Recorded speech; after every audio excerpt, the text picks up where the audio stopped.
नाशिकमधली आणखी एक अपडेट आपली आलेली होती नांदगाव आणि येवला या ठिकाणची। आणि आता किरण डगळे नगराध्यक्षपदासाठी सेनेचे किरण डगळे आघाडीवर आहेत।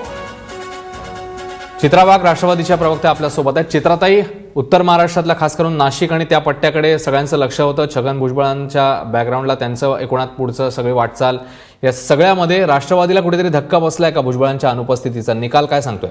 निश्चितपणे उत्तर महाराष्ट्रामध्ये भुजबळ साहेब जे आमचे नेते होते त्यांच्यावरती ज्या पद्धतीने जो प्रकार झालेला आहे तर त्याचा फटका हा आम्हाला तिथे बसलेला आपल्याला बघायला मिळतोय।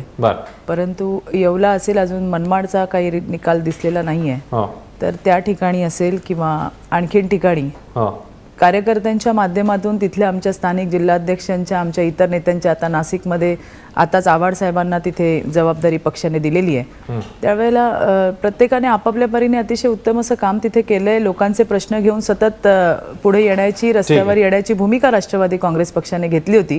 परंतु इतकं सगळं काम असताना सुद्धा साहेबांची अनुपस्थिती आणि साहेब तिथे नसणं हा एक आम्हाला तिथे जो आहे तो फटका बसलेला आहे, तो आता दिसतोय आता आपल्याला। परंतु अजूनही 2-3 ठिकाणी आम्हाला चांगल्या अपेक्षा आहेत।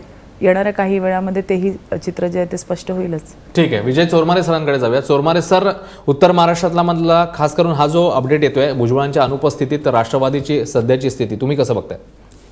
नांदगाव आणि मनमाड या दोन मतदारसंघाच्या बाबतीत बोलायचं झालं तर एक गोष्ट लक्षात गेली पाहिजे, हे दोन्ही मतदारसंघ पंकज भुजबळ यांच्या मतदारसंघातले आहेत।